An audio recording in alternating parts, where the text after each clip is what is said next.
शिकशील तेव्हा केवळ तू नाही तर अख्खा समाज शिकेल. लोक हसतात, शिवे देतात, पण माझं निर्धार अजून मजबूत होतो. कारण सत्याची वाट कधी सोपी नसते सावित्री. ही फक्त शाळा नाही, ही फक्त शाळा नाही तर तिच्या स्वाभिमानाची पहिली पायरी आहे. आणि तू त्या पायरीची पहिली शिल्पकार आहेस.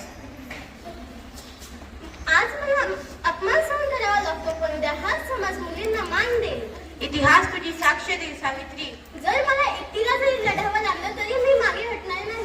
तू एकटी नाही सावित्री, तुझ्यासोबत न्याय आणि सत्य आहे. मी माझं आयुष्य समाजासाठी दिलं आहे. आणि एक दिवस हाच समाज तुला वंदन करेल.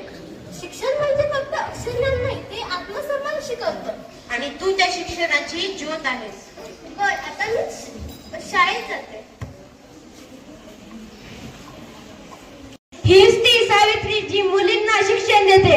मुलींना शिक्षण देऊन तू धर्म बुडवला आहेस. मुलींना शिक्षण देणे हे पाप आहे. बारावीला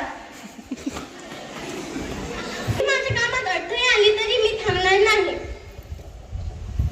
आपल्या कुटुंबातील लोक आपल्याला बोलायला सुद्धा विनोद करतात, परंतु त्यांना न मानून आपल्याला त्यांना समजून सांगायचे आहे की आपल्या अज्ञानपणाचा फायदा आपल्या गावातील मधुसरांनी घेतला, आपल्या जमिनी परतल्या, म्हणून आज आपल्याला सावित्रीआईच्या मागोमागे शिक्षण मिळत आहे. तर त्याचा चांगलाच फायदा करून घेतला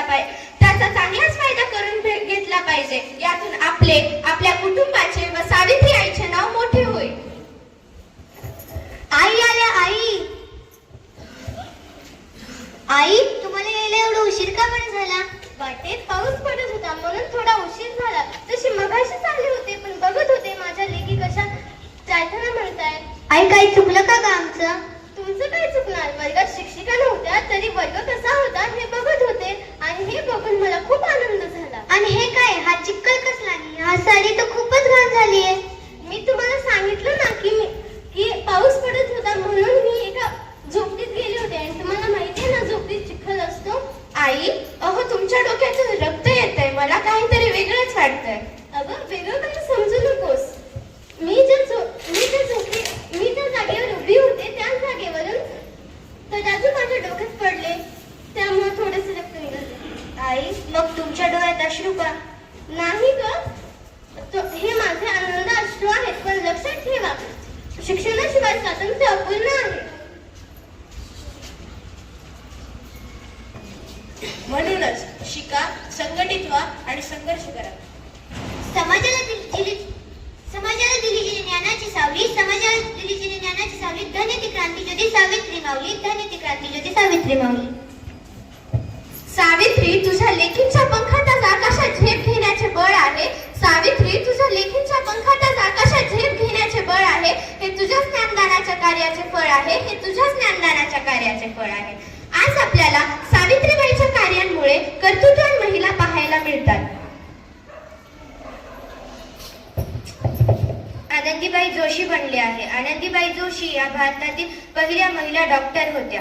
आनंदीबाई जोशी यांनी चूल आणि मूल यांच्या विचारात अडकून पडलेल्या स्त्रियांच्या विचारांना आव्हान दिले आणि स्त्री शिक्षणाचे महत्त्व पटवून दिले. सुप्रभात. आज मी रमाई बनले आहे. माता रमाई या कष्टाळू मेहनती प्रेमाळू होत्या. धन्यवाद. मी आहे मानवाची राणी अहिल्याबाई होळकर. प्रजाची रक्षा करणारी, मुलींसाठी मंदिर निर्माण करणारी अहिल्याबाई होळकर. धन्यवाद.